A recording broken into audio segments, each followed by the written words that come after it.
l'enregistrement est lancé et je vous souhaite une bonne formation à tous. Merci beaucoup. Merci beaucoup, Frédéric. Donc, bon, c'est l'occasion de commencer par remercier Frédéric qui a permis la mise en place de ce webinaire par le biais de Canopé. Donc, on a déjà eu l'occasion de mettre en place quelques webinaires autour des cartes de Descartes, de Freud.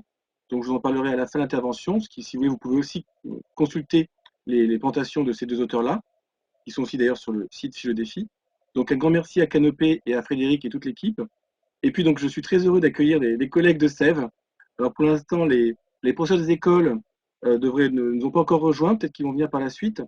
Mais en tout cas, merci beaucoup à vous d'être là. Et puis, ça montre que les équipes Sèvres sont dynamiques et que vous avez répondu à l'appel. Donc, merci beaucoup à tous les trois. Et puis, il y en a d'autres qui vont nous rejoindre par la suite.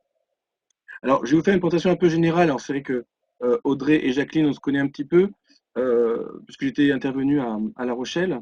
Michel, on se connaît par biais de mails, d'échanges de mails.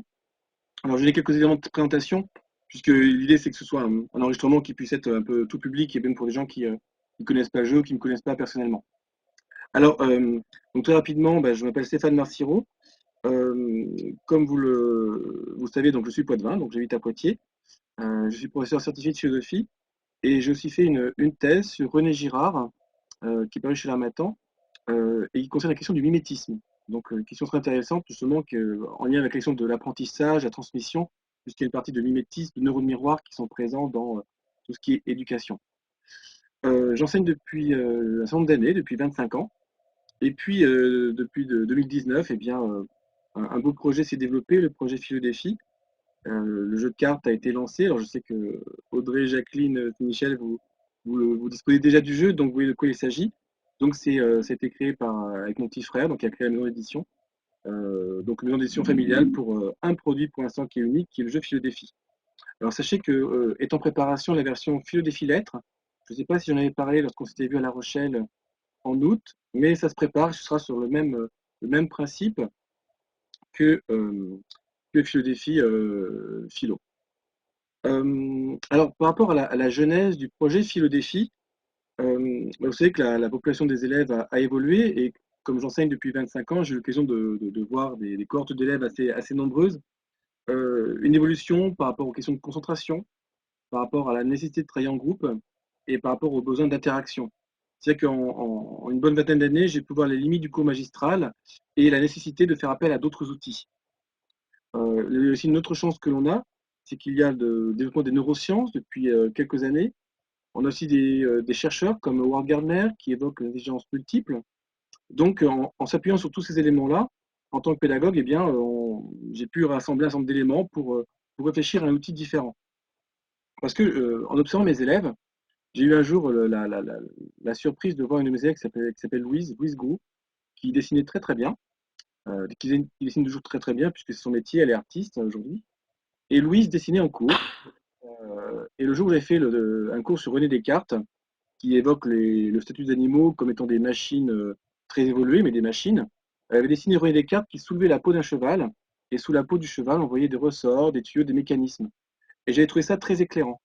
Et je me suis dit, en voyant ce dessin de Louise, qu'il faudrait que toutes les notions philosophiques puissent être présentées sous une forme esthétique, sous la forme d'un beau dessin. Progressivement, je suis arrivé à une carte mentale en me disant, si on pouvait avoir pour un philosophe un dessin qui regroupe les principales notions, on favoriserait l'apprentissage. Et puis, bon, de fait, quand on a une carte, on peut après créer un jeu de cartes. Mais le début, c'était la carte mentale. Trouver un dessin, une manière de résumer la pensée d'un philosophe avec, d'un point de vue esthétique euh, et, euh, et assez complet. Donc, une carte mentale illustrée pour faciliter l'attrait de la philosophie, faciliter la mémorisation et la compréhension. Et puis, vous savez qu'après, dans le jeu, il y a 7 notions à chaque fois pour chacun des auteurs. Alors, le jeu a d'abord été conçu pour les lycéens. J'ai d'abord pensé à mes élèves que j'avais en classe lorsque j'ai élaboré le jeu. Donc, j'ai expérimenté avec mes élèves. Et puis, en même temps que j'élaborais le prototype du jeu, je suivais la formation SEV à Paris. Donc, c'était en 2019, en 2018-2019. Et donc, j'ai achevé, si vous voulez, l'élaboration du jeu en lien avec la formation SEV. Alors, je parle un petit peu de Sève pour les personnes qui nous rejoindront et qui ne connaissent pas trop, mais Sève, ça veut dire savoir-être et vivre ensemble.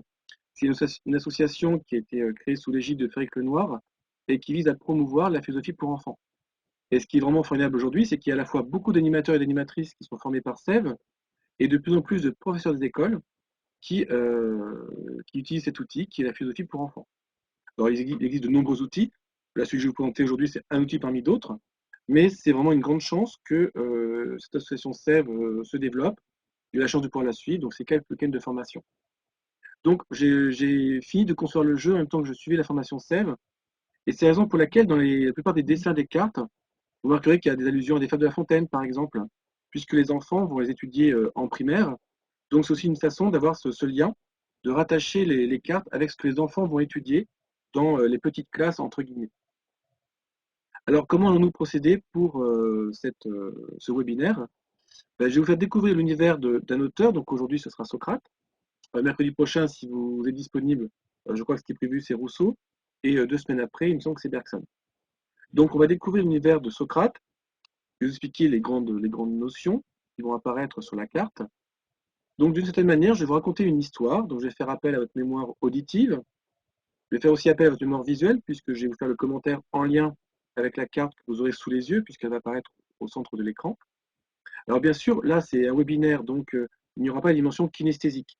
Mais l'intérêt, justement, d'un jeu de cartes, c'est lorsqu'on l'utilise avec les enfants, avec les jeunes, eh bien, ils vont pouvoir manipuler les cartes, et il y a une autre dimension qui est présente, c'est celle du corps, donc avec une dimension kinesthésique. Donc, lorsque je fais une présentation avec les élèves, que ce soit l'atelier philo au primaire, en classe de terminale, ou même à l'université Interage, puisque j'ai intervenu à plusieurs reprises à Poitiers avec des jeunes retraités, eh bien, je remets aussi la carte en noir et blanc. Ils vont pouvoir compléter et colorier au fur et à mesure de la présentation. Donc, c'est une façon pour les participants de s'approprier le contenu et de le personnaliser. Alors, je vous montre la carte personnalisable pour Socrate. Donc, vous voyez, c'est tout simple. Hein, vous avez... alors, j'attends quand même que ça apparaisse sur l'écran. C'est bon. Vous voyez ce qu'il y a sur l'écran ou pas? Oui. Non, je n'ai pas l'image. Ah. Alors, c'est vrai que si j'arrive pas à vous montrer les documents, c'est un peu compliqué. Alors, on le voit, nous, le document. Ah, tu vois le document? La voix, hein. D'accord. Bon, bah. Alors, normalement, là, vous avez Socrate en noir et blanc, c'est bien ça? Oui. Oui. Tu me confirmes, d'accord. Parce que moi, j'ai pas sur mon écran, mais c'est pas grave. Donc, vous avez Socrate en noir et blanc, donc c'est la carte verso. Donc, vous voyez la place pour colorier. Elle est noir et blanc, donc les enfants, alors je vais dire les enfants de façon générale par facilité, ou les jeunes adultes, hein, comme vous voulez, vont pouvoir colorier, mais aussi écrire les notions dont vous allez parler. Donc là, normalement, je vous montre le recto. Donc vous dites si vous voyez le recto. Voilà. Oui. Donc vous avez le recto en carte personnalisable. Alors je rappelle d'ailleurs que vous savez que la 3e édition qui est sortie, alors c'est vrai que quand je vous ai présenté au mois d'août, elle n'était pas encore disponible, elle est arrivée au mois de novembre-décembre. Mais dans la 3e édition, vous avez quelques cartes personnalisables, enfin en format carte de jeu, donc que l'on peut agrandir. Il y a Socrate, Descartes et Freud. Donc on peut commencer un atelier philo avec les petites cartes personnalisables qu'on agrandit par exemple. Sinon, on peut se les procurer sur le site. Donc ces cartes, elles sont vraiment utiles pour l'accompagnement de l'atelier philo par les participants. Alors je précise tout de suite, notamment pour vous qui animez les ateliers philo ou les professeurs des écoles, qu'il est utile de demander aux enfants de prendre de quoi écrire, de quoi colorier avant la séance. Parce que si vous commencez à lancer l'atelier et qu'à un moment vous leur dites, tiens, il faudrait prendre de quoi colorier et écrire, alors là, vous allez perdre 10 minutes le temps que les enfants aillent chercher leurs trousses, sortent les crayons, etc. Donc, voilà, il vaut mieux prévenir et leur dire de prendre le nécessaire avant de s'installer pour l'atelier philo. Voilà. Alors, pour voyager dans l'univers de l'auteur, je m'appuie habituellement sur un format A3. Alors, format A3, alors là, je vous le montre, c'est pareil, ça apparaît pas sur mon écran. Donc, je suppose que vous... Donc, vous avez donc Socrate, donc c'est le recto. Alors, ça existe en format A3. Vous pouvez aussi utiliser alors, bonjour à Flavien qui nous rejoint. Donc, vous pouvez utiliser les posters A3, mais aussi prendre un vidéoprojecteur, par exemple dans une classe, pour projeter la carte sur un écran. Donc ça, le A3 recto, le A3 verso, d'accord, vont nous permettre de naviguer dans l'univers du philosophe. Alors, je me permets juste de dire à Flavien que j'ai un petit problème pour accéder à mes documents qui apparaissent pas sur mon écran personnel. Donc, je ne sais pas si Flavien peut me conseiller une manipulation.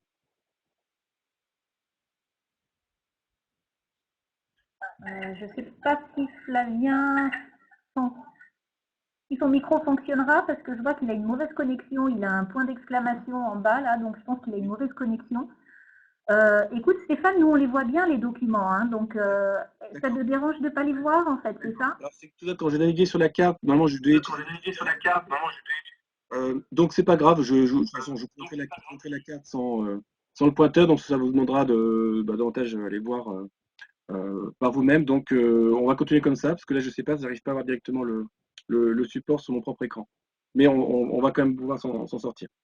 Alors, donc là je viens d'évoquer le document qui peut être vidéo projeté ou en forme sous forme poster. Avant de commencer, donc je précise que le contenu que je vais vous exposer est présent dans les 7 cartes notions qui sont dans le jeu, ce qui permet aux enseignants qui n'ont pas suivi un parcours en philosophie d'avoir l'essentiel des connaissances en main. Et tout à l'heure, lorsqu'on aura l'échange autour de la présentation, je suppose que les animateurs et animatrices CEF pourront nous faire part de leur expérience. Est-ce que les cartes philosophie leur ont permis de compléter à bon escient leurs connaissances pour pendant ces ateliers? Donc ce sera intéressant que Audrey, Jacqueline ou Michel nous disent comment ça s'est passé pour eux. Donc les cartes notions. Je vous montre une carte notion, donc celle de Socrate sur la maïeutique. Donc là, logiquement, vous voyez le recto, donc la maïeutique, donc il y a la notion. Donc pour chaque auteur, il y aura 7 notions, donc là, la maïeutique.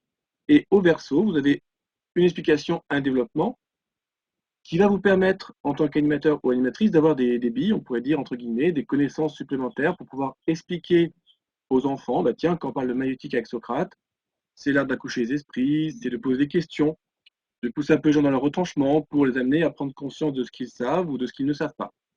Voilà, donc cette carte notion. Alors je précise pour les personnes qui veulent animer des ateliers philo que toutes les cartes notions sont de toute façon disponibles gratuitement sur le site de l'application Philodéfi. Donc comme je crois que j'avais évoqué à La Rochelle au mois d'août, donc on a développé une application qui est gratuite et sans publicité. Et sur cette application, vous pouvez récupérer toutes les cartes notions. Alors, vous avez aussi des modes de jeu qui font qu'en tant qu'animateur, animatrice ou les personnes qui regarderont ce webinaire plus tard pendant des aides de lycée, par exemple, peuvent très bien aussi prendre les jeux de révision. Mais si on veut animer, on peut aussi tout simplement aller consulter les cartes notions pour chacun des philosophes. Donc tout est en ligne et disponible gratuitement. Alors pour explorer l'univers de Socrate, nous allons nous appuyer sur les cartes questions-réponses. Donc ça aussi, c'est des cartes qui sont dans le jeu, dans le coffret, qui se présentent ainsi. Je vous présente la carte donc de questions. Donc là, les questions de 1 à 6, je crois. Donc pour chaque auteur, il y a 12 questions. Donc il y a un recto et un verso pour les questions. Et puis vous avez un recto et un verso pour les réponses. Donc vous confirmez que vous avez bien vu la fiche question et la fiche réponse? Oui. Oui, c'est d'accord. Donc je vais appuyer sur ces questions-réponses pour naviguer avec vous dans l'univers de Socrate. Donc nous allons commencer l'exploration de Socrate. Alors je vais commencer avec le recto. Donc là, normalement, vous avez le visuel en couleur avec le portrait de Socrate. Oui. Donc vous remarquez donc, ce portrait de Socrate, ce qui souvent est intéressant, c'est de demander aux enfants, alors ça les surprend un peu, mais est-ce que vous trouvez que Socrate est beau ou pas beau? Alors parfois ils n'osent pas trop se lancer, mais bon, en général, ils trouvent quand même assez vite que Socrate n'est pas très beau, enfin c'est pas le type du bel homme qu'on pourrait imaginer comme dans les défilés ou autres. Mais effectivement, Socrate se définissait lui-même comme n'ayant pas une très grande beauté, même comme étant plutôt laid, mais il disait que c'était ses discours qui allaient attirer à lui la jeunesse et qui allaient séduire le public. Donc on peut déjà faire remarquer que Socrate n'est pas particulièrement beau esthétiquement parlant, mais qu'il y a autre chose qui va toucher les Athéniens ou les jeunes qui vont le suivre. Alors peut-être que ça ne parlera pas trop à des enfants très jeunes, mais peut-être à des plus grands. un auteur comme Merleau-Ponty nous dit que Socrate est le patron des philosophes. Alors le patron, c'est pas le patron au sens du MEDEF, c'est le patron au sens du modèle. C'est comme le patron en couture. Celui à partir duquel on va prendre l'exemple. Voilà. Ce qui fait d'ailleurs qu'on parlera des présocratiques, pour ceux qui ont pensé avant Socrate. C'est-à-dire que Socrate marque une sorte de chronologie avec ceux qui ont pensé avant lui et ceux qui ont pensé après lui. Donc vous voyez Socrate comme une figure majeure. C'est la raison pour laquelle ça me semble important, quand vous animez des ateliers philo avec les enfants, peut-être de commencer par la figure de Socrate. Alors c'est à la fois chronologique, mais ça a aussi du sens par rapport au statut de Socrate dans l'histoire de la philosophie. Vous remarquez aussi les dates qui sont présentes sur l'image de Socrate que vous avez sous les yeux, donc date de naissance, date de mort, donc 399. Ce qui permet de rappeler aux enfants que quand on est avant Jésus-Christ, eh bien les dates sont inversées, hein, c'est de moins 400 et quelques jusqu'à moins 399, donc on peut attirer l'attention là-dessus. Vous pouvez aussi attirer l'attention des enfants sur le cadre, qui est constitué de colonnes de temple. C'est pour rappeler que nous sommes dans l'Antiquité, donc l'Antiquité grecque en l'occurrence. Vous pouvez attirer aussi l'attention des enfants sur le fait qu'il y a des coquillages. Pourquoi il y a des coquillages? Sous forme de question, bien sûr, c'est plus intéressant de dire aux enfants, à votre avis, pourquoi il y a des coquillages? Ils vont peut-être trouver que Socrate est peut-être un lien avec la mer, la Méditerranée. Effectivement, c'est un penseur qui va vivre à Athènes. Il a pratiquement jamais quitté Athènes. Et Athènes, avec le port du Pirée, eh bien, au bord de la mer, puisqu'il y a le port du Pirée, et puis nous sommes dans la Méditerranée. Donc, une façon, vous voyez, d'inscrire Socrate dans un contexte. Et puis, vous remarquez qu'il est dans les quatre coins, il y a un symbole. Le symbole, c'est un temps. Alors, le temps, c'est une sorte de mouche qui affiche une piqûre assez douloureuse. Et il faut savoir que Socrate se comparait lui-même à un temps, à cette grosse mouche, vous voyez, qui stimule, qui réveille, qui empêche de s'endormir. Donc, voilà, vous voyez, quelques éléments pour nous mettre en route dans cette exploration du portrait de Socrate.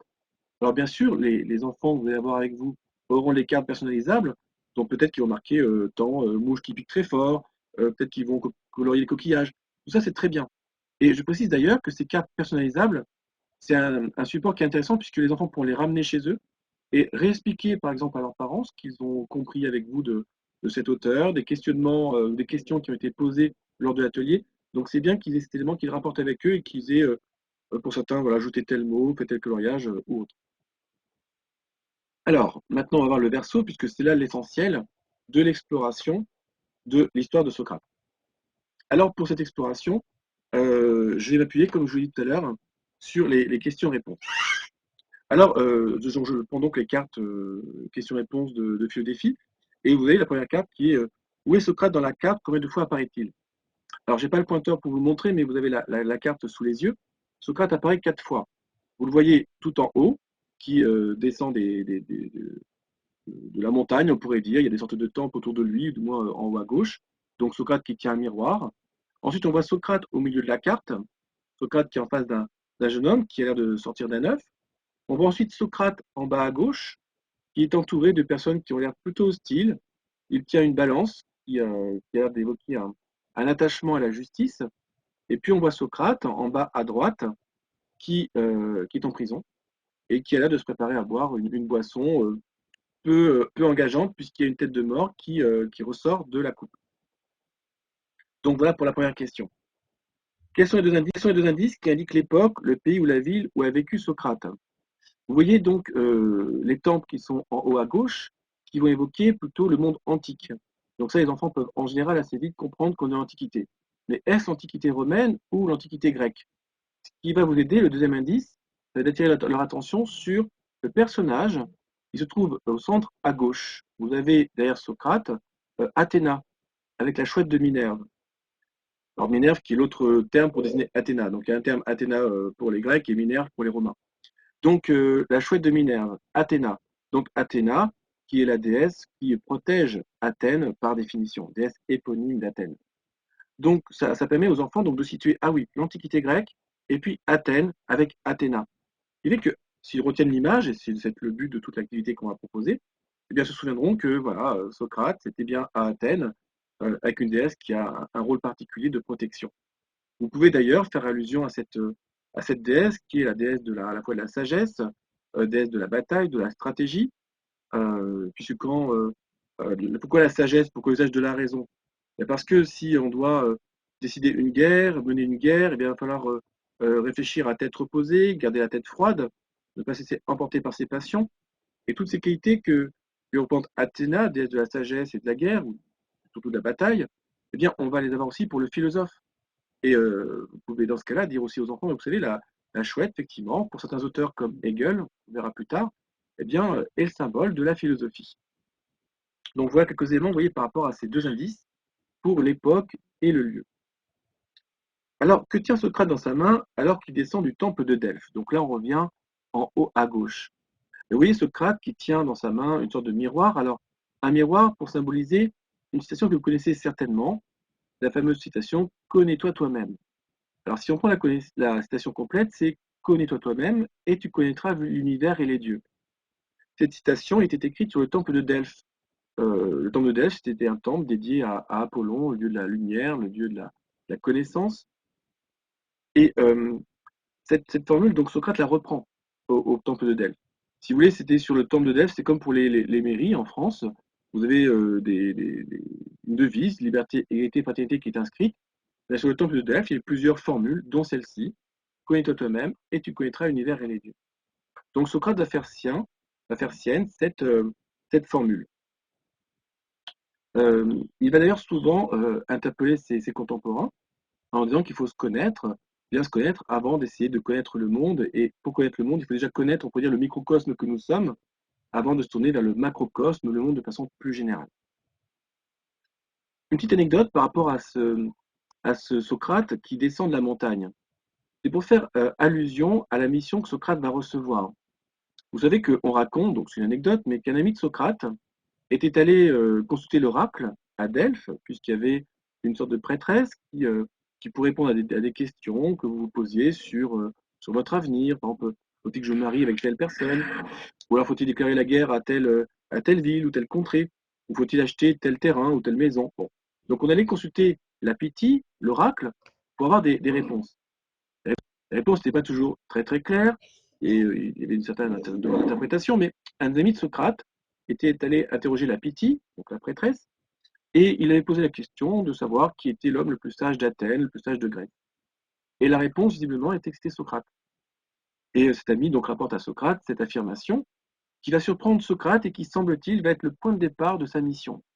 Socrate va vouloir vérifier en quoi il pourrait bien être le plus sage d'Athènes, alors que lui-même postule, vous savez, la fameuse formule, qu'il ne sait rien.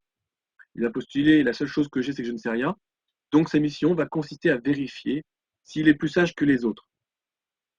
Donc voilà par rapport à Socrate, vous voyez qu'il descend de cette montagne, l'oracle de Delphes, et qui va avoir une sorte de mission.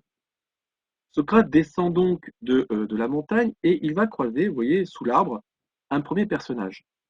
Ce premier personnage qui est sous l'arbre, eh bien, c'est un sophiste. Il est debout, il est en train d'enseigner. Et vous remarquez qu'il est sur une petite estrade, dans une position qui surplombe son élève, qui d'ailleurs est en train de le payer pour l'enseignement qu'il reçoit. Le sophiste a pour particularité d'enseigner la rhétorique. La rhétorique, c'est l'art de bien parler. Sophiste, ça vient de sophos, qui veut dire le savoir en grec. Donc le sophiste, ici, est en train d'enseigner la rhétorique à un élève, donc dans un rapport de surplomb, c'est lui qui domine, qui a le savoir. Et vous remarquez qu'il y a une allusion à une fable de La Fontaine juste à côté, de l'autre côté de l'arbre. Alors en général, les enfants retrouvent très vite de quelle allusion il s'agit, c'est la fable du corbeau et du renard. Et vous pouvez demander aux enfants quelle est la morale de cette fable, s'ils l'ont apprise, et puis s'ils l'ont pas apprise, c'est l'occasion justement de leur donner quelques pistes. Tout flatteur, il te dépend de celui qui l'écoute. Alors, que veut dire cette citation? Là, vous pouvez déjà avoir une piste de discussion philosophique.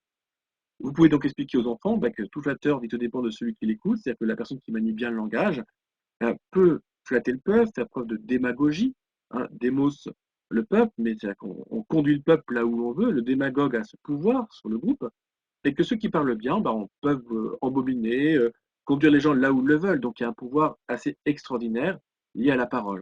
Et vous voyez tout de suite qu'il peut y avoir une discussion sur le pouvoir de la parole, faut-il se méfier de la parole, est-ce qu'il faut croire tout ce qu'on nous dit, etc., etc.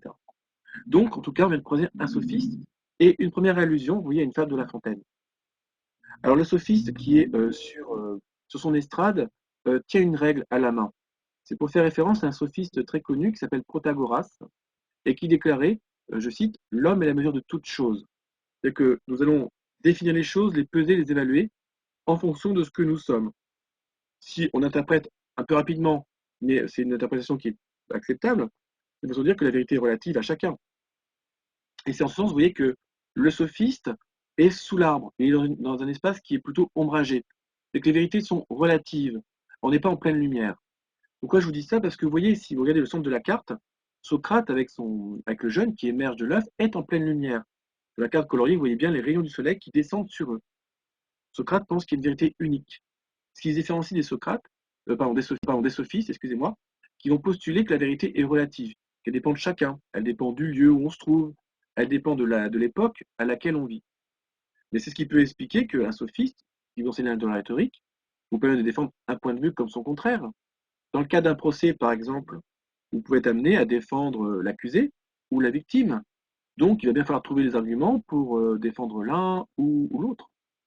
Donc, on vient d'évoquer ce qui sont la parole, la sophiste, Protagoras, personnage que fréquente Socrate, contre lesquels parfois il va justement batailler, mais desquels il va se différencier. Socrate manie lui aussi le langage, mais il n'enseigne pas à bien parler. Il essaie d'enseigner à ses contemporains l'accès vers la vérité. Alors, deux façons, vous voyez, d'enseigner sont illustrées sur la carte supérieure de la carte. Où se trouve le maître par rapport aux disciples? Donc là, je reprends la question 5 des questions de l'observation. Ben, le sophiste, vous voyez, il a un rapport de surplomb par rapport à l'élève. Il sait et il transmet savoir. Sophiste, sophos, le savoir, vous vous souvenez? Et Socrate, lui, qui déclare la seule chose que je sais, c'est que je ne sais rien, est au même niveau que son disciple. Il est assis, comme lui d'ailleurs, sur une petite colonne de temps. Il n'y en a pas un qui est au-dessus de l'autre. Donc vous voyez, on a un rapport ici, dans le rapport pédagogique, qui est assez innovant et qui va être très inspirant d'ailleurs pour la suite de l'histoire de la philosophie, concernant ce rapport du maître avec son élève, ou de la coucheur des esprits avec celui qui accède à la vérité. Alors, quelle citation résume la spécificité de Socrate par rapport au savoir? C'est justement cette formule qu'on a vue ensemble. La seule chose que je sais, c'est que je ne sais rien. Et si vous partez du principe que la seule chose que vous savez, c'est que vous ne savez rien, bah, vous ne pouvez pas dire aux enfants ou aux gens avec qui vous discutez que vous savez tout et qu'ils ont juste à écouter. C'est d'ailleurs ce qui fait que dans un atelier philosophique, en tout cas, je pense que vous le faites aussi, Audrey, Jacqueline et puis Michel, qui nous a quittés quelques instants, je pense qu'il a dû se déconnecter. Mais on se situe en cercle. C'est ce qu'on apprend en général avec Sèvres. Il n'y a pas au milieu l'animateur ou l'animatrice ou le professeur d'école qui aurait le savoir et qui le donnerait aux enfants. On se met en cercle, c'est-à-dire qu'on est tous à la même distance du centre. Et ça, c'est très important, notamment de le rappeler aux enfants. Ça peut être en guise d'introduction, quand vous lancez l'atelier, de dire voilà, on est en cercle et ça a du sens. C'est que en tant qu'animateur ou animatrice, je ne suis pas détenteur du savoir, j'ai tout à apprendre. On va chercher ensemble, on amène un outil, mais on cherche avec les enfants et on fait appel à leur raison, à leur capacité de réfléchir, de comprendre. Et on n'est pas dans un système où il y aurait un rapport donc de domination ou de surplomb du professeur. Donc voilà par rapport à cette particularité de la pédagogie qu'illustre Socrate. Et je vous rappelle aussi donc, que Merleau-Ponty disait que Socrate est le patron des philosophes, donc le modèle. Et là, on a un modèle important dans le rapport entre celui qui transmet et celui qui reçoit. Question 6, c'était quelle est la particularité de l'homme face à Socrate au centre de la carte? Vous voyez que l'homme sort d'un œuf. Alors, c'est pour dire qu'il est en train de renaître, il est en train de sortir de sa coquille. De sa coquille, il est en train de se libérer de ses préjugés. Il est en train donc d'accéder à la lumière. Vous voyez la lumière qui tombe sur lui comme une pluie bénéfique. Quel rôle a joué Socrate? Socrate, en lui posant des questions, vous voyez la main de Socrate qui se dirige vers son élève. Donc, il discute avec lui, il le désigne, et en même temps, il désigne la lumière. C'est qui est situé au-dessus. Et Socrate ne cherche pas à amener les élèves vers lui, il cherche à les tourner vers la vérité. On n'est pas dans un rapport non plus de pouvoir ou de recherche de possession ou de concession à mettre la main sur l'autre et à en être son mentor. Socrate ne cherche pas à être le mentor de ses disciples, il cherche à les tourner vers la vérité. Ce qui est là aussi un rapport quand même très spécifique, qui vise à libérer celui avec lequel on pratique la philosophie. Donc Socrate a joué ce rôle d'accoucher les esprits. Et quand appelle-t-on cette méthode de Socrate? C'est la maïotique. La maïotique qui veut dire littéralement, étymologiquement, l'art d'accoucher les esprits. Je continue les questions, donc on arrive vers la question 7. Que dessinent les bras du jeune grec en face de Socrate? Donc vous voyez sur la droite, vous avez un jeune grec qui a les bras en forme de V. Alors V, ça peut exprimer la vérité, ça peut exprimer la victoire. En tout cas, il semble que ce jeune homme est particulièrement content de ce qui arrive à son collègue qui vient de renaître et qui vient d'accéder à la vérité. Donc, et la cause de cette joie, c'est le fait qu'on ne peut que se réjouir lorsque nos contemporains, lorsque nos concitoyens accèdent à la vérité, ne sont plus sous l'emprise de préjugés ou de la peur, par exemple, ou de la colère. Donc ici, le fait de se tourner vers la vérité est un motif de joie pour Socrate et ses contemporains, ou du moins les jeunes qui vont suivre. Alors pourquoi est-ce que j'évoque les jeunes qui le suivent? On peut tout de suite en parler, c'est que Socrate donc discute avec ses contemporains, il parcourt les rues d'Athènes et sachez que, alors c'est que les garçons qui le suivent puisqu'on a une société euh, qui est assez spécifique, c'est-à-dire que les femmes sont réduites à, à rester à la maison et que la vie politique est exclusivement réservée aux hommes. Donc c'était que des jeunes hommes qui suivaient Socrate dans ces pérégrinations et les questions qu'il adressait à ses contemporains. Donc les jeunes Athéniens, surtout des aristocrates qui vont avoir du temps, comme Platon, hein, qui est d'origine aristocratique et qui va suivre Socrate. Donc ces groupes de jeunes hommes suivent Socrate, le suivent dans ses questionnements qu'il pose aux uns et aux autres. Et lorsqu'il va poser des questions à ses contemporains, il va aussi bien questionner, par exemple, un artiste, un homme de loi, ou encore un stratège. Et il leur posera des questions comme, tiens, toi qui es stratège, qu'est-ce que le courage? Qu'est-ce qu'une guerre juste? À l'homme de droit, qu'est-ce que la justice? Qu'est-ce qui est bon? Au peintre, à l'artiste, qu'est-ce que le beau? Donc il pose des questions. Et vous savez que la maïeutique, c'est l'art d'accoucher d'esprit, c'est aussi l'art de pousser l'autre dans ses retranchements. Et Socrate, en posant des questions, il amène souvent son interlocuteur à se rendre compte qu'il ne savait pas autant de choses qu'il le pensait. Il amène son interlocuteur à prendre conscience des limites de son savoir, ce qui fait que Socrate va parfois générer des tensions, de l'hostilité. Ce qu'on va retrouver dans la suite de la carte, puisqu'on verra dans quelques instants eh bien, que certains vont intenter un procès à Socrate, parce que certains vont être émerveillés, pourrait-on dire, par cet accès à la vérité, par cette remise en question que pose Socrate, et puis d'autres vont être particulièrement énervés parce qu'ils sont tournés en ridicule. Socrate est accompagné d'une troupe de jeunes, pourrait-on dire, et lorsque devant une troupe de jeunes, vous êtes tourné en ridicule, vous devez reconnaître que vous ne savez pas, alors que vous prétendiez être possesseur d'un savoir et dominer les autres, eh bien, ça peut être très difficile à supporter, ce qui va expliquer le procès intenté à Socrate. Alors avant qu'on arrive à cela, la question 8. Qui se trouve près de l'oreille de Socrate? Alors près de l'oreille de Socrate, vous voyez un petit personnage blanc qui volette à côté de Socrate, c'est le démon socratique. Alors quand on parle de démon socratique, ça n'a rien à voir avec le démon maléfique ou Lucifer ou quoi que ce soit, hein, c'est pas un diable. Daimon, c'est une voix intérieure qui nous parle, qui nous pousse à agir. Et ce démon socratique pousse Socrate à chercher la vérité coûte que coûte. Socrate évoque cette voix intérieure qui le pousse à chercher la vérité. Donc ce n'est rien de démoniaque, au contraire. Mais vous verrez, ce sera un des motifs d'accusation lors du procès de Socrate. Il est en blanc, donc pour bien montrer que ça n'a rien à voir avec la conception judéo-chrétienne qui évoque parfois le dialogue entre l'ange et le diable. Donc là, c'est pas du tout ça. C'est une voix intérieure qui nous pousse à chercher la vérité.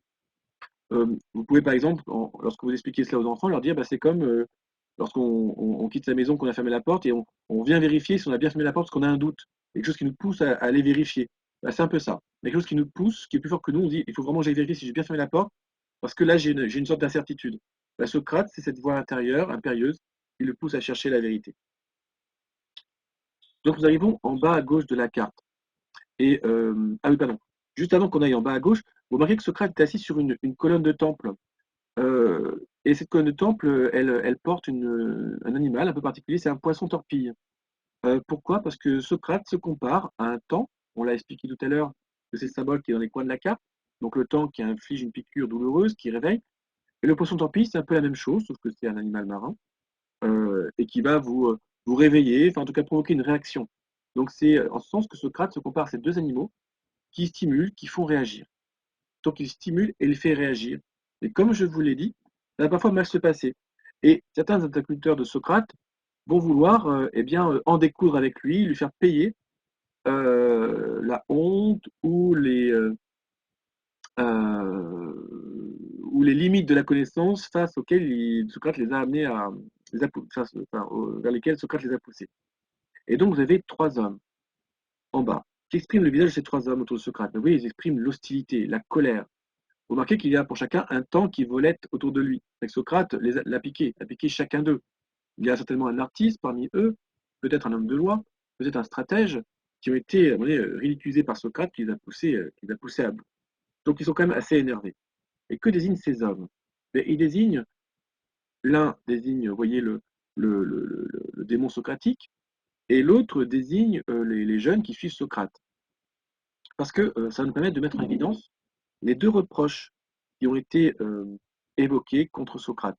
On l'accuse de corrompre la jeunesse, et on l'accuse de croire en de faux dieux.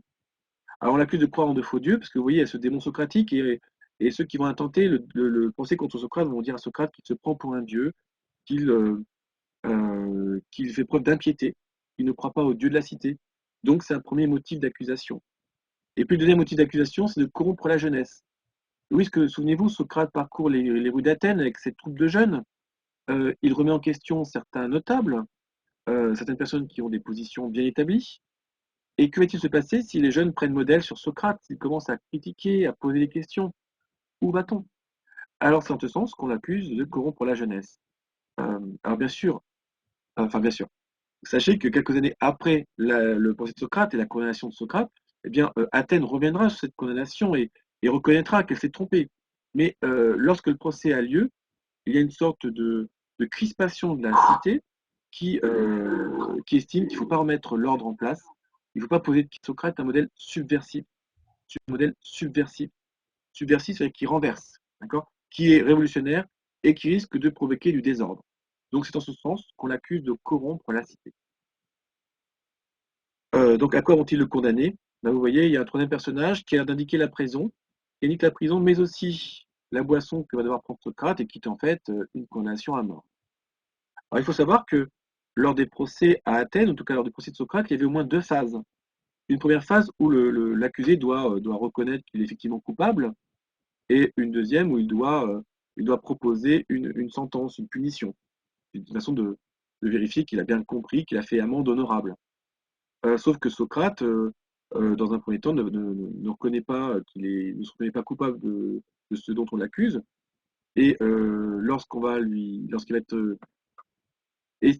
estimer qu'il est coupable à une courte majorité et qu'il doit proposer une sanction, Socrate, au lieu d'essayer de louvoyer, on va dire qu'au lieu de proposer une sanction, devrait plutôt lui payer une retraite ou éventuellement ériger une statue pour le remercier pour les biens qu'il fait à la cité. Vous voyez, donc il ne va pas du tout jouer le jeu du procès et il va maintenir jusqu'au bout sa fidélité à la vérité.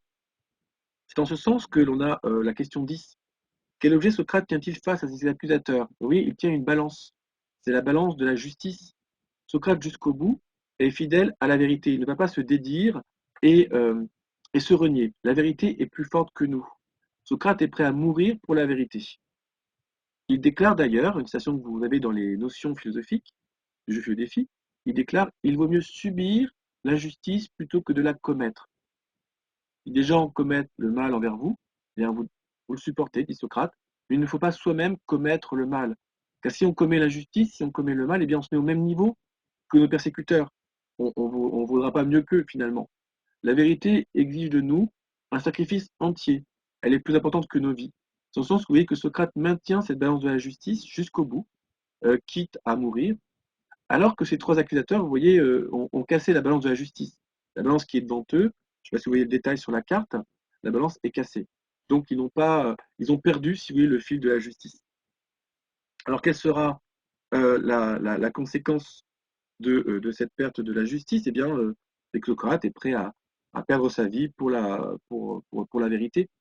Sachez que ses disciples ont été prêts à tout pour le faire échapper de prison, étaient prêts à tout pour lui assurer la fuite et puis une vie décente jusqu'à la fin de ses jours, mais il a refusé. Donc il n'a pas choisi de mourir parce qu'il ne pouvait pas faire autrement, il a vraiment choisi en toute conscience et jusqu'au bout il reste fidèle à cette vérité. Ce qui est tellement important parce que aujourd'hui cette question du rapport à la vérité, de se sacrifier pour la vérité, va pas forcément de soi, et c'est en ce sens, je rappelle que Socrate nous dit dans le Ponty, une sorte de modèle, de patron des philosophes, car un philosophe qui est prêt à mourir pour la vérité et pour ses idées, eh bien, c'est quand même assez rare, on peut le dire. C'est pas un philosophe d'université ou de lycée, sans avoir la moindre critique contre mes collègues ou moi-même, mais on a ici un modèle, vous voyez, de philosophe qui veut dire, ben, j'ai accédé à la vérité, ou du moins je pense avoir vu, nous dit Socrate, et je vais jusqu'au bout me battre pour cette vérité, quitte à en mourir. Donc c'est pas un jeu intellectuel avec Socrate, c'est vraiment sa vie qui est complètement impliquée dans sa recherche du vrai. Alors, question 11, dans la prison, que se prépare à faire Socrate? Bah, Socrate, vous voyez, se prépare à boire un poison, la ciguë. Vous voyez la tête de mort qui émane de la coupe. Quelle sera la conséquence? Bah, ce sera la mort de Socrate. Quelle est l'étude de Socrate face à la mort? On a voulu que le dessinateur montrait un Socrate serein, puisqu'apparemment c'était le cas, en tout cas c'est ce que nous rapportent les écrits de Platon au sujet des derniers jours de Socrate. Socrate est serein jusqu'au bout, il parle, il continue d'enseigner. On pourrait même dire qu'il console ses disciples qui sont effondrés suite à cette condamnation à mort. Et le disciple qui est en face de Socrate, c'est Platon. Alors là, vous pouvez dire à votre public, aux jeunes avec lesquels vous avez l'atelier philo, que c'est une sorte d'erreur historique, mais on l'assume quand même, parce qu'en réalité, il semble que Platon n'ait pas été présent dans la cellule où était Socrate. Il était tellement effondré qu'il n'est pas allé voir Socrate dans ces derniers jours. En tout cas, c'est la vérité historique dont on dispose aujourd'hui.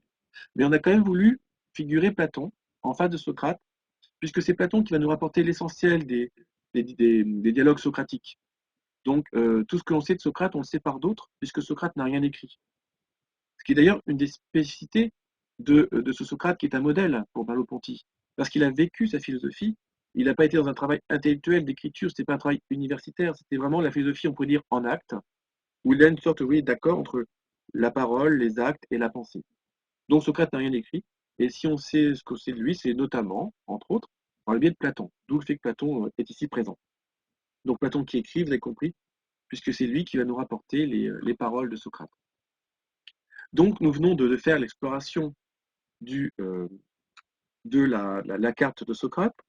Je regarde si je n'ai rien oublié avec vous, mais je pense que j'ai vu l'essentiel des éléments.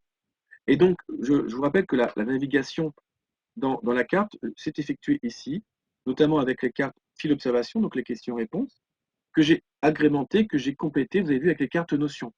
Cartes notions, je rappelle, qui sont toujours disponibles gratuitement sur le site, sur l'application Philodéfi. Alors, lorsqu'on a fait cette exploration de la carte avec les enfants, notamment, eh bien, vous pouvez ensuite développer l'atelier philo. Alors, je dis ensuite parce que en général, c'est le choix que je fais dans l'atelier philo, c'est d'abord l'exploration et ensuite le questionnement. Mais vous pouvez tout à fait faire autrement. Lors de l'exploration de la carte, imaginez que les enfants vous posent des questions par rapport à ce pouvoir de la parole avec les sophistes. Peut-être que vous allez dans ce cas-là déclencher votre discussion philosophique à ce moment-là, puisque le moment vous semble opportun, et puis bah, vous prendrez la suite plus tard. Vous n'êtes pas, si vous utilisez l'outil philosophie, vous n'avez pas un programme à suivre, une, une obligation de faire d'abord toute l'exploration et après la discussion. Vous pouvez très bien vous dire, bah, tiens, là le moment se présente, le moment est opportun avec les enfants, donc on va maintenant discuter du pouvoir de la parole puisque les enfants posent la question et que ça a l'air d'être le moment propice. Voilà, donc on le fait vraiment comme on veut. Alors moi, ma pratique, c'est plutôt en général de faire d'abord l'exploration et après la dimension atelier philo lorsque les enfants ont un certain nombre d'éléments pour comprendre la cohérence de la pensée d'un philosophe. Alors, je vais vous montrer les cartes qui correspondent aux ateliers philo. Donc, c'est les cartes qui vont apparaître dans un instant. Donc là, vous avez la carte qui vous donne les 3 grands axes de questionnement que je propose avec Socrate. Donc ça, c'est les cartes ateliers philo, alors, qui sont dans la 3e édition, mais qui sont aussi disponibles sur le site. Les 3 grands axes que je propose, mais vous pouvez bien sûr en prendre d'autres, c'est autour de la connaissance de soi, donc se connaître. Vous avez Socrate avec son miroir, les beaux parleurs avec les sophistes, et puis aider les autres à trouver la vérité, donc le 3e axe de réflexion. Donc vous confirmez que vous avez bien vu l'image? Oui, d'accord. Alors après, lorsque vous avez cette carte, eh bien, vous pouvez poursuivre avec les questions qui sont développées pour chacun des 3 axes. Alors si par exemple vous avez dans les thèmes qu'on avait évoqués, il y avait la connaissance de soi, la question de la parole, du pouvoir de la parole. Ça, c'est une question qui est très intéressante avec les enfants et dans le cadre de réflexion autour de la laïcité, de l'importance du débat démocratique, ça vaut vraiment la peine de prendre le temps de ce questionnement avec les enfants. Alors, je vous rappelle, hein, je dis les enfants, mais ça peut être les lycéens, les adultes. On est vraiment sur des questions qui sont transgénérationnelles et transversales, donc quel que soit l'âge. Donc autant de Socrate, les sophistes sont des professeurs qui enseignent l'art de bien parler sur tous les sujets et de défendre un point de vue, mais aussi son contraire. Donc ça, normalement, vous l'avez expliqué dans l'exploration, et donc ça fait écho à ce que vous avez dit aux enfants. Alors d'où la question qu'on peut se poser. Le langage a-t-il du pouvoir? Est-ce que les paroles peuvent rendre heureux ou malheureux? Est-il possible de dire la vérité aussi bien que le mensonge? Est-il des discours qui te semblent inacceptables? Si oui, lesquels? Donc là, vous avez 3 grandes pistes qui vous donnent du temps ou une marge pour un débat philosophique avec les enfants. Il y a 3 grands axes de réflexion. Ça peut être l'occasion de 3 séances, par exemple, ou alors, si vous voulez faire Socrate sur une seule séance, vous prenez la question qui vous parle le plus, personnellement, parce que c'est aussi important en tant qu'animateur ou animatrice que vous discutiez, vous appuyez sur des questions qui vous parlent, qui vous intéressent et sur lesquelles vous avez pu réfléchir préalablement. Pour des professeurs des écoles, ça peut être aussi des questions qui sont en lien avec ce qui a été vu en histoire ou en français ou en EMC, éducation morale et civique. Donc là, je viens de voir avec vous les grands éléments de la carte de Socrate. On va avoir un petit peu de temps pour échanger. On va voir avec Flavien si on peut déborder un peu au-delà de 16 heures. Mais avant de terminer complètement, donc nous avons le 12 janvier une présentation similaire avec Rousseau, donc sur la carte de Rousseau, donc de 15 heures à 16 heures. Et le 26 janvier sera Bergson de 15 heures à 16 heures. Donc vous pouvez diffuser bien sûr les invitations autour de vous, si d'autres animateurs veulent nous rejoindre, ou des professeurs des écoles, bien sûr, ils seront les bienvenus. Et comme vous le savez, l'intervention est enregistrée. Donc si vous arrêtez le début, ou si vous voulez y revenir plus tard, ou revenir sur un point sur lequel je serai allé vite dans l'explication, vous pouvez reprendre ce qui a été dit. Alors pour information, donc les cartes Descartes et Freud ont déjà été étudiées, explorées avec Canopée. Alors on avait comme public, particulièrement c'était Flavien qui était présent et qui avait posé beaucoup de questions, donc très pertinentes. Donc vous verrez, vous avez à la fois la présentation et puis des temps de questions après avec Flavien, une discussion vraiment intéressante où vous avez des pistes qui sont approfondies. Donc les enregistrements sont disponibles sur Canopée. Vous pouvez aussi les retrouver sur le site Philodéfi. Donc je vous montre rapidement. Donc là vous devez avoir l'image du site Philodéfi. Donc il suffit juste de taper www.philodéfi.fr. Donc vous trouvez le site. Et ensuite, si vous allez dans l'espace pédagogique, vous pourrez trouver les enregistrements, mais aussi des outils qui pourront vous être utiles. Donc là, je vous montre rapidement l'espace pédagogique. Vous avez un espace philo pour enfants. Donc dans cet espace, j'ai écrit noir sur blanc une séance d'animation de philo avec les enfants. Donc je crois que c'était avec les CE2, CM1. Donc j'ai mis tout le déroulement. Par exemple, pourquoi est-ce qu'on s'installe en cercle? Quelles questions je pose aux enfants? Alors, bien sûr, c'est un canevas. Vous en faites ce que vous voulez. Vous pouvez vous inspirer, modifier. Mais ça vous donne une piste si vous voulez avoir un élément de départ. Donc vous avez l'espace pédagogique avec des éléments pour le collège, le lycée, les ateliers philo pour enfants de façon générale. Et puis vous avez dans l'espace cours et méthodo les enregistrements qui ont été faits, notamment avec Canopée. Et puis il y a aussi d'autres supports que vous pourrez découvrir. Voilà. Donc j'ai terminé la présentation. Donc je reviens vers vous pour le temps d'échange. Donc j'espère que j'ai le bon. Je mets en partage d'écran. Flavien, tu me diras si ça correspond. Oui, oui. Alors, écoute, je te remercie beaucoup et puis je vous prie de m'excuser du problème de connexion qui m'a fait arriver très en retard, mais heureusement, je connaissais déjà le contenu de cette carte et de cet exposé toujours aussi brillant. Vous m'entendez correctement de votre côté? Alors, moi, personnellement, j'ai un petit peu de temps, enfin, j'ai même du temps, donc pour ce qui est du timing, du dépassement, etc., je suis tout à fait, enfin, de mon côté disponible. Donc, Stéphane, c'est toi qui vois, et puis les divers participants à euh, à cette présentation qui, à la limite, peut ou souhaite parler, etc. Alors, j'avais mis dans le chat je ne sais pas si vous l'avez vu, de marquer vos questions par écrit afin éventuellement de pouvoir les lire à Stéphane et et lui les soumettre. Donc si vous avez déjà des questions ou vous souhaitez tout simplement prendre la parole, je vous invite à écrire dans le fil du chat. Bon, je vois essentiellement des gens qui doivent nous laisser, donc je les salue cordialement.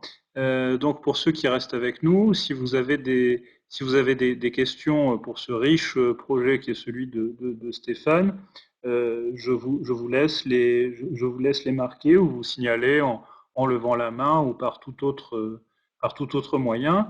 Alors, le temps que quelqu'un se décide, bien moi, Stéphane, je te remercie de cette présentation qui était, je trouve, encore plus claire et encore plus riche que la précédente par rapport à ce projet qui est très ambitieux. Et il y a notamment des choses que tu as mis plus en avant que la première fois on en avait parlé. C'est le côté, en fait, la dimension civique que ça peut prendre. Et notamment, tu as évoqué la vérité, le libre arbitre, etc. Mais est-ce qu'à tout niveau, ça peut pas être aussi un élément, on va dire, un petit peu d'aide au traitement de l'information, de combat, entre guillemets, contre les diverses formes d'obscurantisme qu'on connaît aujourd'hui, des fake news jusqu'au radicalisme et aux extrémismes divers et variés. Et est-ce que tu as par exemple, des pistes concrètes pour articuler un petit peu cette pensée socratique que tu montres très bien à diverses échelles, on va dire, des tout petits jusqu'au terminal L qui se prépare à entrer en hypocagne. Est-ce que tu as par exemple des exemples sur, tiens, tel exemple, là, je vais pouvoir l'utiliser à divers niveaux pour introduire ou creuser à la démarche et à la biographie socratique. Alors, merci beaucoup Flavien pour ta question. Alors, j'y réponds un instant. Je voulais juste demander à Jacqueline si avant de partir, elle voulait poser une question parce qu'elle vient d'évoquer le fait qu'elle partait à 16 heures. Est-ce que Jacqueline, tu voulais une précision sur un point particulier? Et après, je réponds à la question de Flavien. Non, merci. D'accord. Pas de question particulière. Si ce n'est que, bon, voilà, c'est plus un cours pour moi qu'une animation de débat philosophique. Donc, je ne me vois pas utiliser ce genre de support pour les ateliers philo pour les enfants. C'est enseigner, j'ai bien le titre, un jeu pour enseigner la philosophie. Moi, je suis plus dans s'entraîner à philosopher. Et enfin, tu vois, 40 minutes à explorer la carte, c'est un cours pour moi. Et je ne m'inscris pas dans ce type dans cette formule. Voilà. Mais je souhaite une bonne fin de. Je n'entends pas très bien ce que dit Jacqueline sur le. Tu n'as pas très bien entendu? Oui, moi, en tout cas, j'ai pas du tout entendu ce que tu disais, Jacqueline. Mais j'ai cru comprendre que c'était pas forcément ce que tu cherchais comme outil, c'est bien ça? Voilà, c'est ça. C'est ça. Je trouve que c'est pour moi enseigner, on enseigne. Il y a trop, la part d'enseignement est trop importante pour moi. Enfin, je vois pas ça. Pour moi, c'est pas un débat. Ça peut être utilisé pour un support pour amener un débat philosophique, peut-être, mais pas sous la forme, pas sous une forme aussi complète sur un philosophe. Enfin, moi, c'est pas quelque chose qui m'accroche, tout au moins, dans ce que je fais, hein, dans ce que je fais. Je trouve que c'est bien pour la profession peut-être de philosophie, mais pour l'objectif SEV, je m'inscris pas totalement dans ce procédé. Je suis plus pour un D'accord. jeu à parler plutôt qu'à. Je ne sais pas si. Voilà. Comme je sais que tu devais partir à 16 heures, c'est vrai que je vous ai fait une présentation assez, assez étoffée pour que vous ayez en tant qu'animateur des éléments d'argumentation, pour répondre à des questions ou même pour votre culture générale. Mais lorsque vous avez des ateliers avec les enfants, vous adaptez toujours, bien sûr, le contenu avec le public.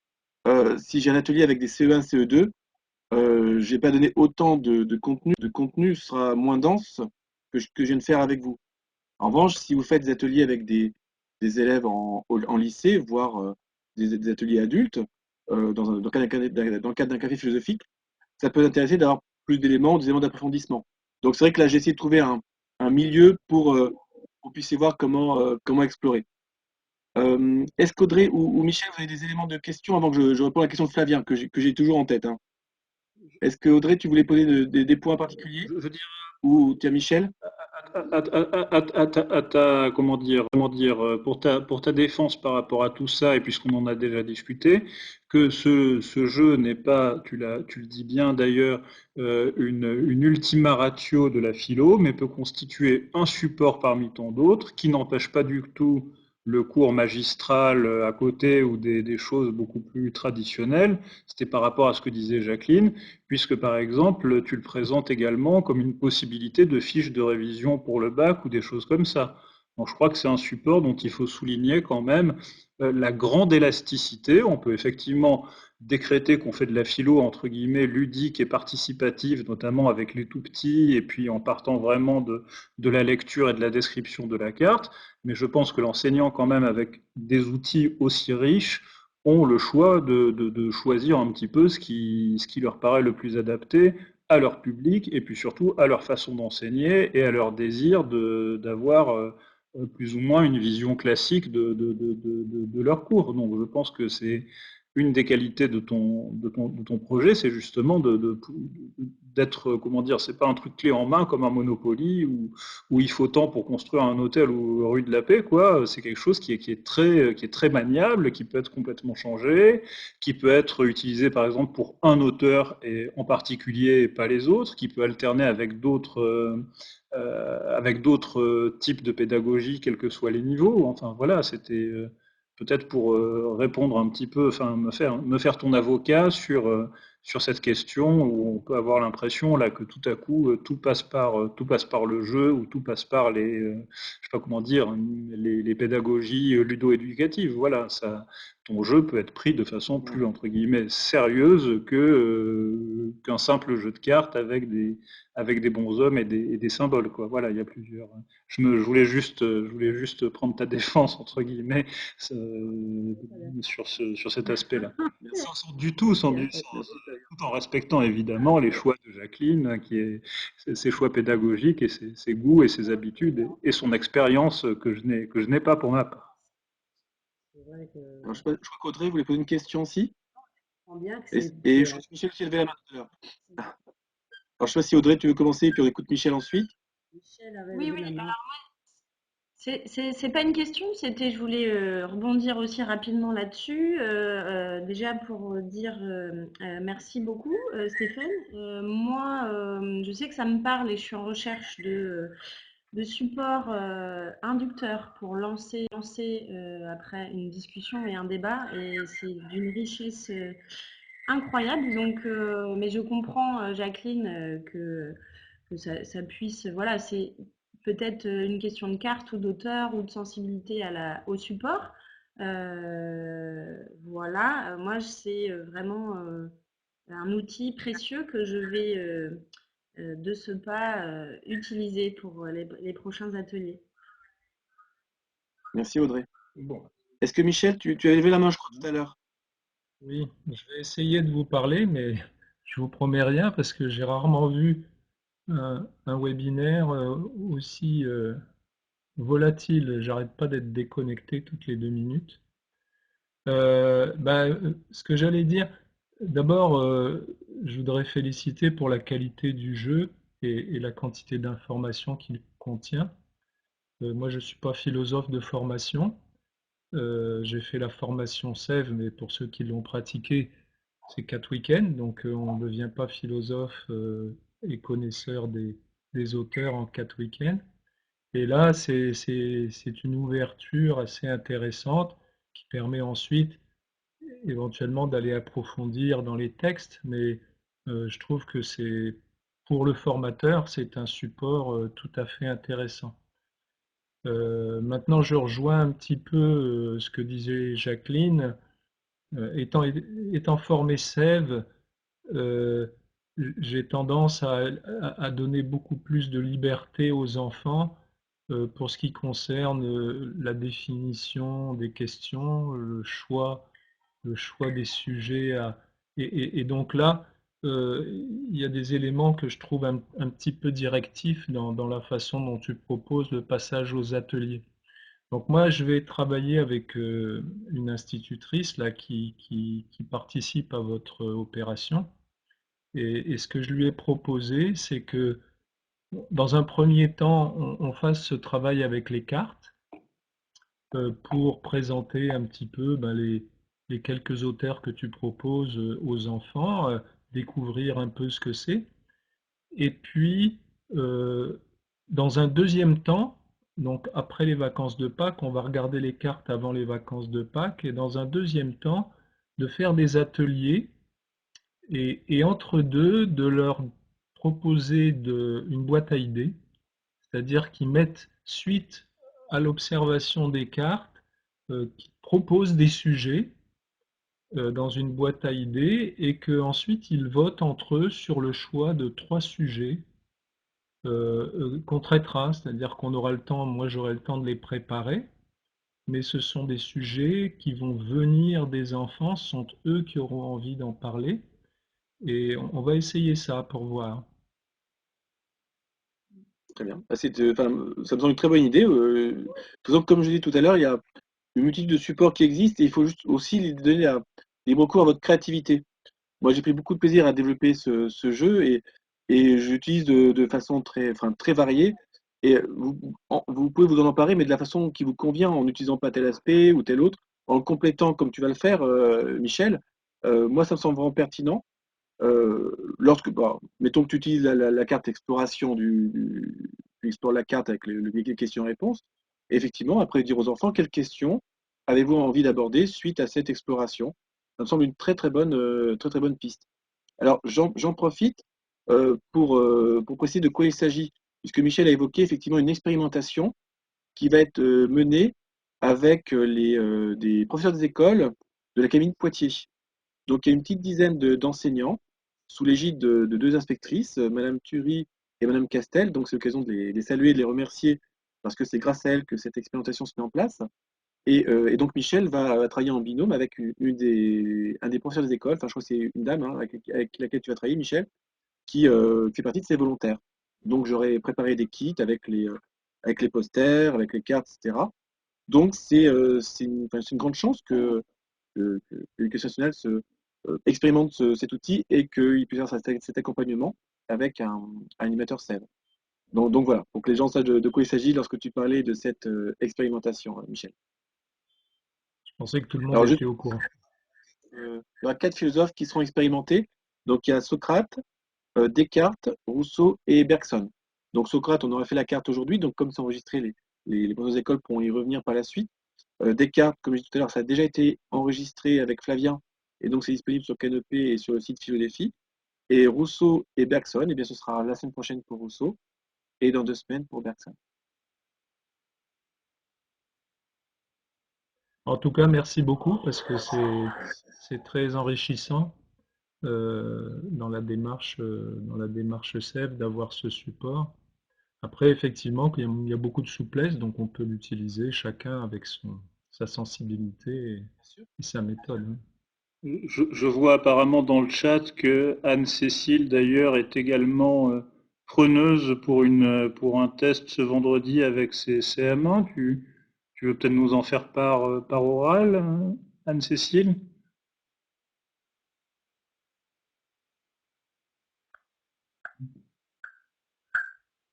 Visiblement non. Elle est toujours connectée, Cécile, ou pas? Parce que elle a peut-être dû se déconnecter tout à l'heure. Non, je la vois en connecté, mais peut-être qu'elle nous entend mal.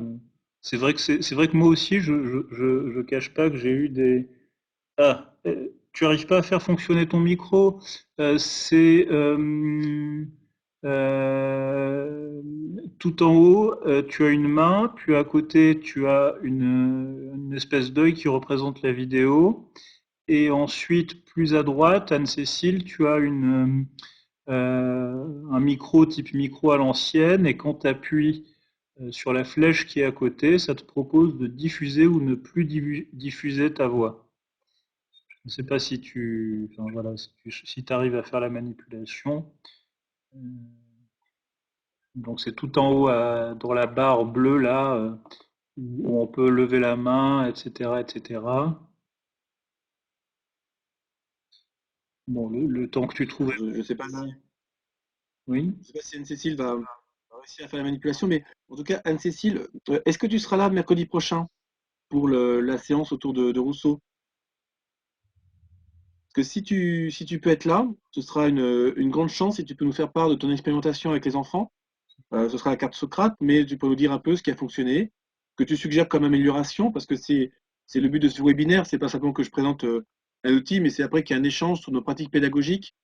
Et je ne sais pas si Audrey, par exemple, tu animais un atelier dans la semaine qui vient, ou que tu n'hésites pas à nous dire, bah voilà, comment tu as utilisé, ce que tu as ajouté dans ta pratique, ce sur quoi tu as insisté, parce que j'allais dire, le public des enfants évolue pas d'une année à l'autre, mais sur sur des CE2, des CM2, des 6e, des 5e, ce ne sera pas les mêmes questions. Parfois, on peut être surpris ou désarçonné par des questions. C'est vraiment intéressant d'avoir ce partage-là. Donc, alors, Anne-Cécile ne pourrait pas être là la semaine prochaine, mais alors, elle me dit qu'elle fera un petit retour, peut-être par écrit. Et si c'est le cas, donc si j'ai le petit retour ce week-end, je rapporterai au groupe les éléments qu'Anne-Cécile m'aura transmis. Voilà. Anne-Cécile, tu as les coordonnées de Stéphane Martiaux. Vous êtes enfin, vous avez des moyens. D'accord. Ok. Oui. Parce que Anne-Cécile fait partie du groupe qui expérimente le jeu philosophie dans l'Académie de Poitiers. D'accord, très bien. Ben, y a-t-il d'autres parmi ceux qui sont encore parmi nous? Parce qu'on n'est pas finalement.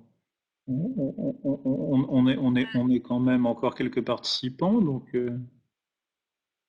Non, moi j'allais dire juste, en fait, Stéphane, si tu peux nous éclairer par rapport à la question de Flavien sur la notion de vérité, Oui, sur l'articulation qu'on pourrait faire avec l'information, la vérité.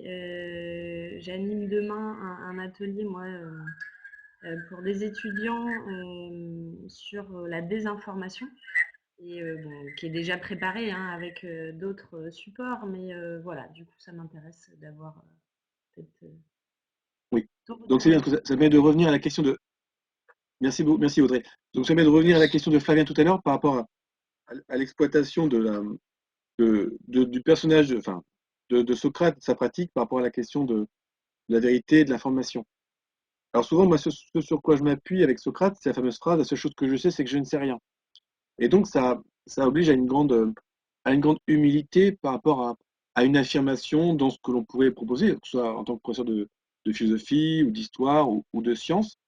Et souvent, les élèves comprennent assez bien que l'information, c'est par recoupement, c'est par recherche.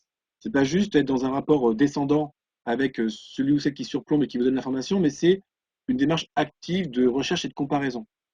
Alors, un exemple que je donne parfois aux élèves qui comprennent bien, alors, je vous donne deux exemples. Si vous devez, par exemple, acheter un ordinateur ou une voiture, il est très probable que vous alliez voir plusieurs concessionnaires, que vous alliez à plusieurs sources d'informations pour comparer les prix, ne serait-ce que cela, les options et puis les discours qui vont vous tenir les uns les autres sur les différents véhicules avant de faire votre choix. Donc là, on comprend assez bien que pour le choix d'un véhicule, on va, euh, on va diversifier les sources d'informations, on va comparer. Et si on diversifie et que compare, à la fin, celui ou celle qui compare, c'est le consommateur final, enfin, le consommateur, l'individu qui cherche. De même, si par exemple, bon, ce que je souhaite à personne, mais une personne qui aurait une maladie grave, qui doit se faire opérer, peut se dire, bah, tiens, j'ai consulté plusieurs spécialistes, plusieurs médecins, pour avoir plusieurs diagnostics. Ça, c'est monnaie courante. Pourquoi est-ce qu'on consulte plusieurs personnes? Bah, parce que selon le point de vue sur l'information, différents médecins peuvent avoir certains vont vous dire bah, il faut vous faire opérer dans ce cas-là, d'autres vous diront il faut attendre.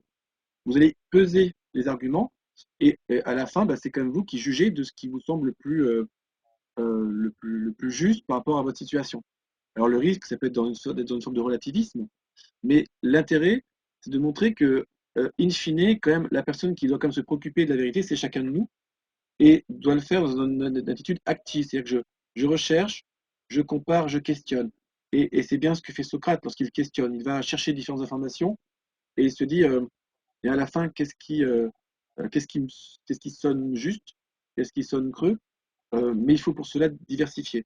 Et poser des questions, c'est comme Socrate qui dit toujours et pourquoi, c'est la métique socratique. En poussant l'interlocuteur dans ses retranchements, vous allez mettre à jour son argumentation la plus profonde, peut-être des motifs les plus profonds aussi. Hein. Si on pense aux fake news par exemple, il y a des personnes qui diffusent des fake news pour acquérir du pouvoir, pour vendre telle ou telle chose. Donc le fait de chercher, de pousser dans le retranchement, vous donne accès normalement aux racines de l'information, si vous voulez. Et vous donne plus de liberté parce que vous pouvez normalement identifier on reconnaît l'arbre à ses fruits, mais aussi peut-être à ses racines, en fait. Alors, je sais pas si ça répond à ta question, André, mais toi, ça donne. Oui, ça m'en amène d'autres, mais bon, on n'a peut-être pas trop le temps, mais tu parlais de la différence entre Socrate qui parle de la vérité et des sophistes qui parlent de vérité relative. Est-ce que tu peux m'en dire plus là-dessus? Oui.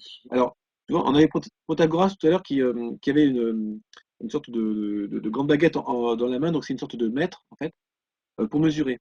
Et Protagoras donc proclame que l'homme est la mesure de toute chose. C'est-à-dire qu'en fonction de ce que l'on est, de là où on vit, peut-être de son milieu sociologique, etc., on va proclamer telle ou telle vérité. C'est-à-dire que pour Protagoras, donc toute vérité est relative, il n'y a pas d'absolu. Donc on pourra aussi bien défendre tel point de vue aujourd'hui et le contraire demain, puisque tout est changeant dans l'idée des sophistes. Et au contraire, tu vois, Socrate lui pense, comme Platon d'ailleurs, qu'il y a une vérité absolue. Il y a une sorte de soubassement du réel. Alors on pourra voir plus tard sur la carte de Platon, c'est le monde des idées, mais qu'il y a une vérité absolue qui est intangible, qui est immuable. C'est qu'on ne peut pas un jour dire qu'il est juste de tuer quelqu'un et le lendemain dire que c'est l'idéal. On ne peut pas un jour valoriser la violence et le lendemain la critiquer. Alors bien sûr, c'est un point, on peut dire c'est un point de départ, c'est un point de vue philosophique. On peut très bien argumenter, comme les sophistes, que tout est relatif. On peut aussi, comme Socrate, Platon ou d'autres, comme Descartes, dire qu'il y a une vérité absolue. Mais là, si tu veux, c'est vrai qu'on est sur un point de départ, comme une sorte d'axiome. Et là, j'ai pas de, euh, on peut, on peut discuter avec quelqu'un qui pense que la vérité est relative, et ça peut être tout à fait le comprendre. Mais je pense qu'on ne peut pas directement convaincre quelqu'un. Pour le convaincre ou pour en discuter, faut voir les conséquences. Si un jour on peut dire une chose et le lendemain le contraire, est-ce que cette instabilité nous semble juste? Est-ce que ça sonne juste ou est-ce que ça sonne creux? Est-ce qu'on a l'impression que ça crée du chaos? Ou au contraire, est-ce que on a l'impression que c'est une souplesse dont le monde a besoin? Et c'est ces questions-là après qui vont faire que les gens vont dire ah oui, au fond, dès que tout est relatif, ça c'est pas idéal ou ça correspond pas à ce que je pense au fond. Mais pour ça, il faut que tu puisses montrer à ton interlocuteur les conséquences de ce point de vue. Je ne sais pas si c'est plus clair. Oui, Alors moi, c'est clair, Je personnellement, pense, ça m'intéresse de je pense les questionner là-dessus et enfin pour moi le lien avec les fake news et la désinformation est très très clair. Donc voilà, merci. C'est c'est il y clairement. a quelque chose sur lequel j'aimerais très rapidement rebondir, que tu as dit qui était très intéressant par rapport à Protagoras et au sophisme. C'est en fait pas uniquement la question de la relativité de la vérité qui est en question, mais la différence entre la vérité telle qu'elle peut être toujours débattue et la véracité. C'est-à-dire, comme dit Nietzsche quelques siècles plus tard, même un paquet de siècles plus tard, c'est l'honnêteté de la démarche intellectuelle. Et ce que critique Socrate, c'est en fait le pharisianisme, on va dire, c'est-à-dire, par exemple, chez tel magistrat ou chez tel homme politique, la possibilité en fonction de la conjoncture de pouvoir dire une chose ou son contraire, prouvé de façon exactement aussi habile. Par exemple, on va faire un plan de relance parce que A, B, C, D, E, F, ou on va faire un plan d'austérité parce que A, B, C, D, E, F.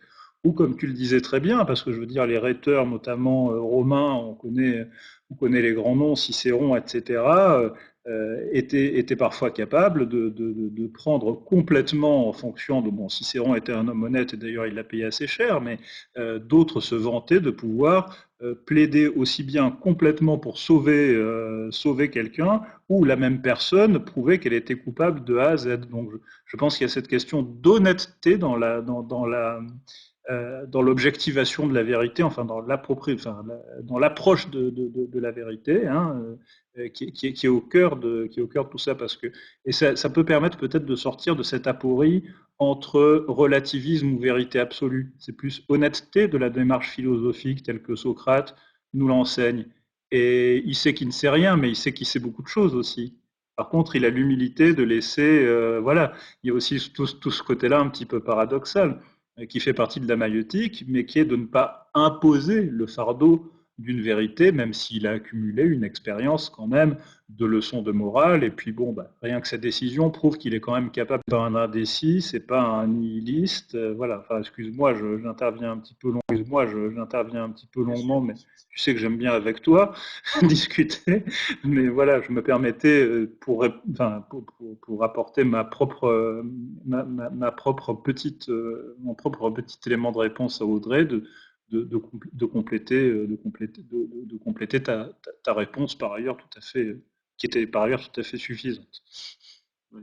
Merci Flavia. Merci. Non mais c'est très bien. Et ça permet de rappeler que tu vois, Aristote a par exemple étudié les formes du langage avec les syllogismes, comment on enchaîne les idées. Et dans l'art de la rhétorique, il y a l'art d'enchaîner les idées, de tenir des propos cohérents, logiques, enfin, convaincants ou persuasifs. Et ça, c'est quelque chose que manient et qu'enseignent les sophistes. Et en même temps, c'est bien utiliser le langage. Donc, c'est en ce sens que c'est pas parfois, et c'est peut-être un petit travers que j'ai eu tout à l'heure, mais les sophistes sont pas forcément les méchants ou les personnages forcément sombres de l'histoire. Ils utilisent le langage et ils nous montrent les possibilités, la subtilité justement des arguments qu'on peut utiliser. Ce qu'il faut bien comprendre, c'est qu'on est dans un monde changeant où on ne sait jamais trop ce que le lendemain nous réserve. Enfin, prenons la situation actuelle, bon, bah, virus, les vagues, deuxième vague, troisième vague, etc. Enfin, donc, face à un monde qui est changeant, est-ce qu'il y a une pierre angulaire quelque part, une vérité qui existe, qui fait qu'on pourrait avoir une sorte de socle sur lequel s'appuyer, ou est-ce qu'on est toujours en train de s'adapter et qu'on doit avoir à chaque fois, comme disait tout à l'heure l'exemple de Flavien, bah, aujourd'hui ça peut être l'austérité, demain plan de relance. Est-ce que c'est complètement fluctuant ou mobile, ou est-ce qu'on peut trouver ailleurs une sorte de socle plus stable? C'est là où il y a un enjeu qui peut se poser.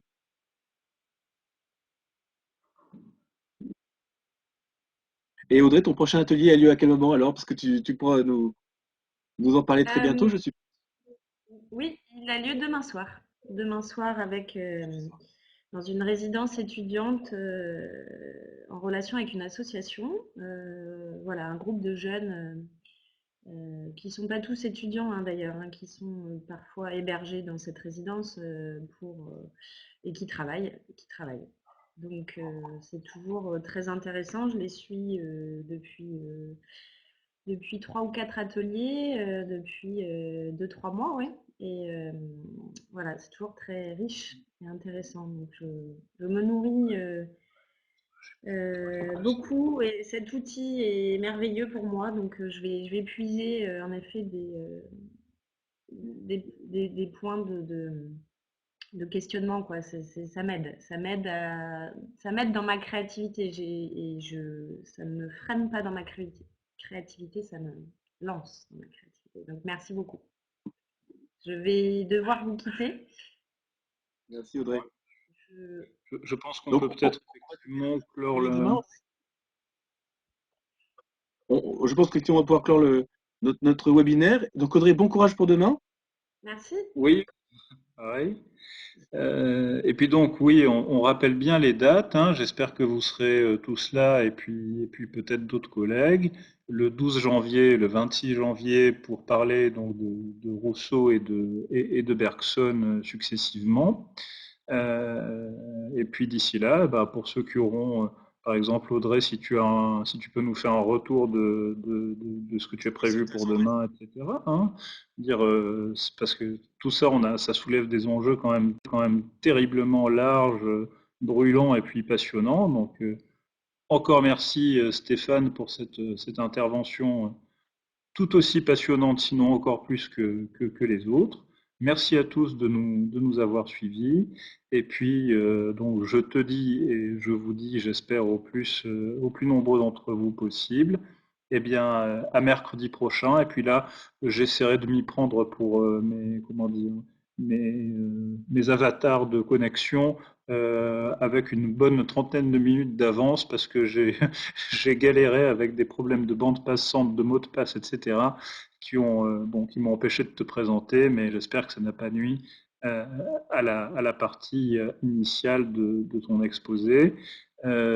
Frédéric, tu es en ligne, tu t'occupes de la fin de l'enregistrement ou tu veux que je m'en charge? Bon, je pense qu'elle n'a laissé que son truc allumé. Donc, je vais me débrouiller avec l'enregistrement. Et je vous souhaite tous une belle journée, une belle semaine. Et donc, à mercredi pour Stéphane et le contrat social, Émile ou de l'éducation, etc., etc. Je pense que là, ça va être encore plus foisonnant que d'habitude. Allez, Merci. salut tout le Merci. monde. À tous et à toutes. Merci.